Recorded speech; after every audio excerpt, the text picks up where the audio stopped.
Hello everyone, I am Adam. Welcome to the Vintage Sanctuary. I am stoked because yesterday, for the very first time, I met in person with a member of our YouTube community, 3D80's Kid. We met at a card show. We live in the same general vicinity. It was not a really big show, maybe 50 tables perhaps. And we had a really nice lunch, and we walked pretty much the whole show, looked at a lot of cards, talked a lot of baseball and sports, and talked a lot about cards. He has a lot more knowledge than me, but 3D80's Kid was very gracious. We looked at some vintage. This show did not have much vintage, but we just had a really great time. So thank you, 3D80's Kid. That was awesome, and I'm looking forward to connecting with him more in the future. So today, we are going to talk about obtaining a 1952 Topps card of one of the big three center fielders in New York City in the 1950s. And your opinion on who was the best center fielder in New York City in the 1950s was probably as contentious in New York City as politics are today.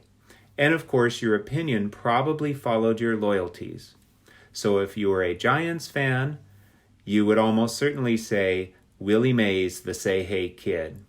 And if you were a Yankees fan, you would almost certainly say the Mick. And if you were a Dodgers fan, you would almost certainly say the Duke, Duke Snider.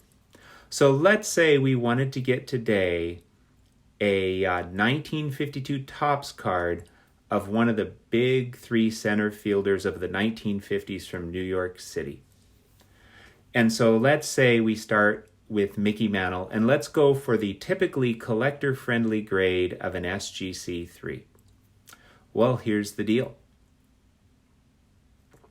I did a little research, and it seems like an SGC3 of the 1952 Topps number 311 Mickey Mantle is going to set us back around 60 grand, maybe more. Now, I realize this is a little bit of an unfair comparison because after all, that card is so iconic, it kind of represents vintage baseball. But if you'll be gracious enough to roll with me here, let's move on to the Willie Mays. So let's say we went after the Willie Mays in an SGC3, his 1952 Topps card. What a beautiful card. Well, that's going to set us back about 6 grand. Well, that's 1/10 of 60 grand, so that's sounding like a bargain by comparison in my mind.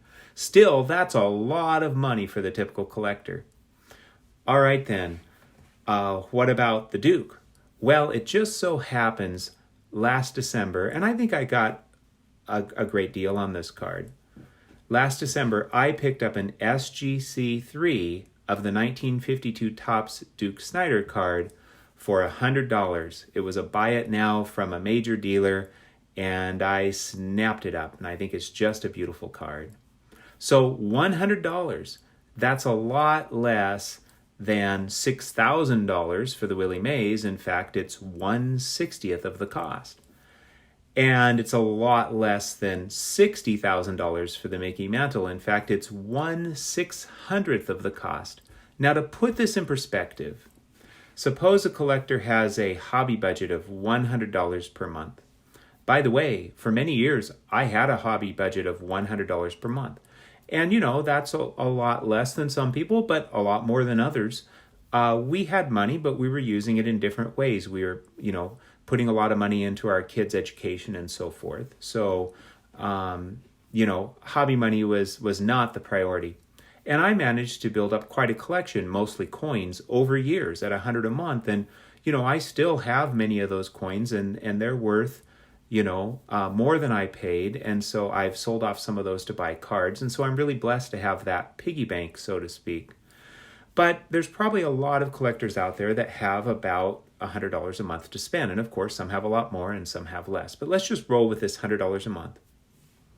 So if you can get the Duke for $100, 1952 Topps, well, that means that's the only card you're getting for that month. Now, I personally would be okay with that. I would think that would be a great buy for the month.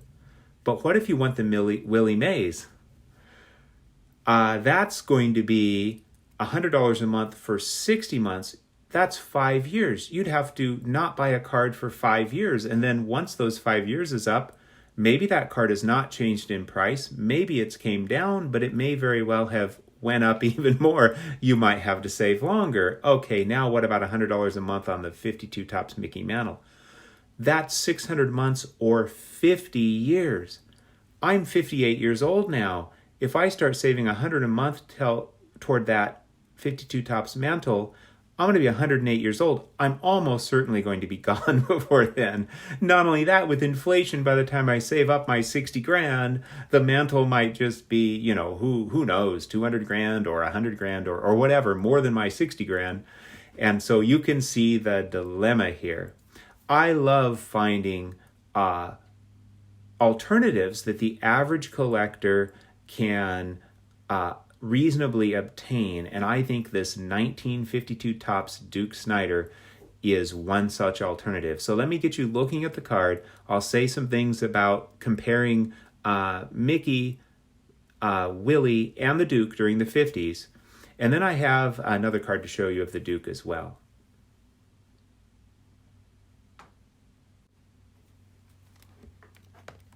All right, so we're comparing the Mick, Willie Mays, and the Duke for the 1950s. And I realize, we're just looking at the 50s, but then again, that's the focus here. So let's start with Mickey Mantle. During the 50s, he hit 280 home runs. That's a lot. I mean, I guess that's obvious. That was the fourth most in the decade of the 50s. He had 19.3 plate appearances per home run. So he was hitting a home run about every 19th time he got up to the plate. That's 11th for the decade. That's also very impressive. Of course, his single season high was 52 home runs in 1956. Many consider him, maybe almost everybody, to be the greatest switch hitter of all time. And the second half of the 50s, wow, was he a home run hitter. He led the American League in home runs 3 times, 1955, 1956, and 1958. Again, we're talking the 50s. He won back-to-back MVP awards in the 50s, 1956 and 57. And of course, in 56, he had this amazing Triple Crown year, leading the league with a .353 average, 52 home runs, and 130 RBIs. And then from 55 to 59, his 196 home runs were easily more than every other American League player. So pretty impressive stuff for the 50s. All right, let's look at Willie Mays. Now we have to keep in mind he did miss the 53 season for military service. So, his stats would be a little bit beefed up had he not, for sure. Anyway, for the decade of the 50s, he hit 250 home runs. That's 7th. So that's impressive for sure. 18.5 plate appearances per home run, so a little bit better than Mantle. That's 7th for the decade. And his single season high for home runs was 51 in 1955. He was generally, of course, I'm mostly focusing on like home runs and things here, but we understand there's much more to a player, and probably most of you know more about these things than I do because I'm relatively new at vintage baseball, or really studying baseball at all for that matter. But with Willie Mays, generally, most people would regard him as one of the most, if not the most, well-rounded players in baseball history. So, there's that for sure. He was the National League Rookie of the Year in 51. In 54, he was the league MVP. And he led the Giants to a World Series victory over the Cleveland Indians in 54 as well. And then in 55, when he had his 51 home runs, that was the highest single season total for a National League player during the 1950s. Now in 54, when he came back from military service, he led the National League with a .345 average, and Mays finished in the top 5 in MVP balloting 4 times during the 50s. So darn impressive as well. Now what about the Duke? Well, for the 1950s, he had a whopping 329 home runs. That's first for the decade. 18.4 plate appearances per home run, so just edging out Mays. And he had a single season high of 43 home runs in 1956. So not only did Duke Snider hit more home runs than any other player during the 50s, but he had this incredible 5-year run from 53 to 57, hitting at least 40 homers in each of those seasons, 207 collectively for those seasons, those 5 seasons, and a 320 batting average for those 5 seasons, which helped him to 3 top 5 finishes in MVP balloting.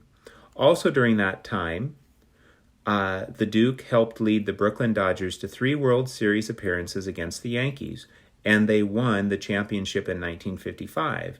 And Duke Snider certainly did his part. He hit 6 home runs and had a World Series batting average of .315 over those 3 series. And he also helped the Dodgers win a championship, the LA Dodgers now, win a championship in 1959 over the White Sox, when Snider hit his final World Series home run. Snider only led the National League in home runs one time. That's when he hit his career high of 43 in 1956. So I realize, and I know I said this already, but we're only comparing their 1950s play, but still we're talking about the 1950s here, this iconic golden era, and we're talking about the iconic 1952 top set. All right, let's look at this beauty.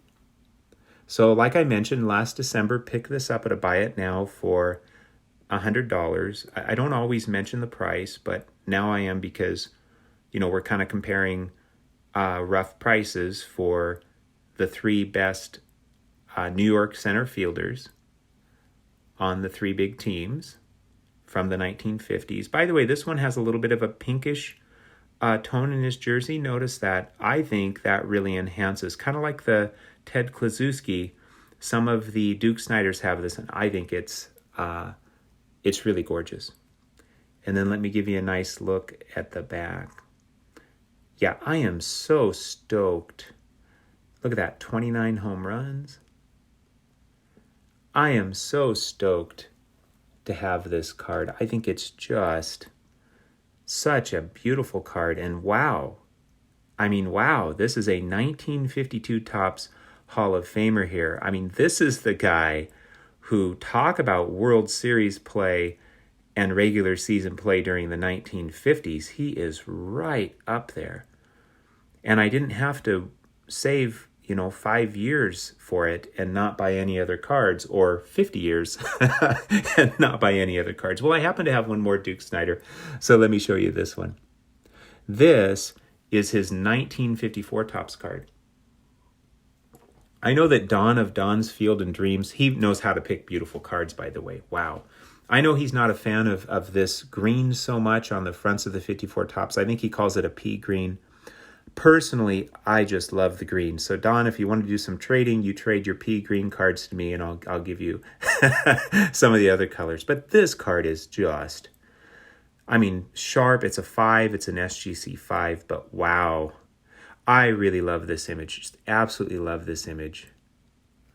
And as I've mentioned before, really, really love the back of 54 Topps. Almost miscut here on the right, but that doesn't bother me a bit.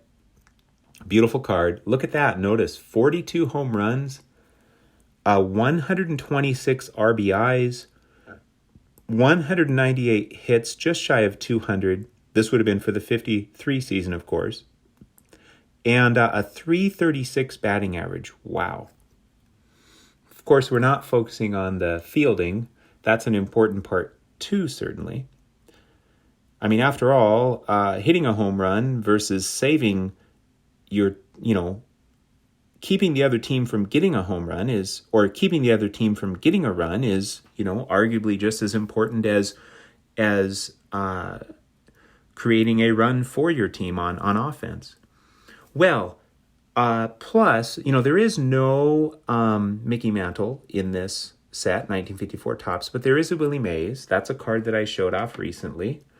But I'm not afraid to show it off again. So I was going to ask, do you want to see it again? But I guess I'm not even asking, I'm just showing. This is my recent crossover that was a PSA 2.5. This card, of course, I got much more recently than the other two I just showed in this video.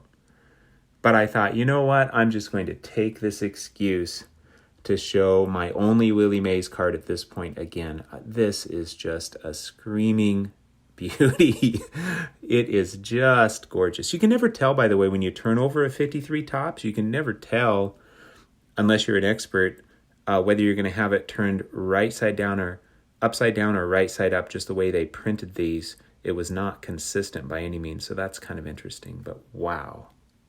Well, this is supposed to be about 52 tops, so let me close out the video by getting you back to the 1952 tops Duke Snider here. So I love alternatives to cards that have skyrocketed in value. So if you do not have one, consider going out and getting yourself one of the 1952 tops big three center fielders of the 1950s.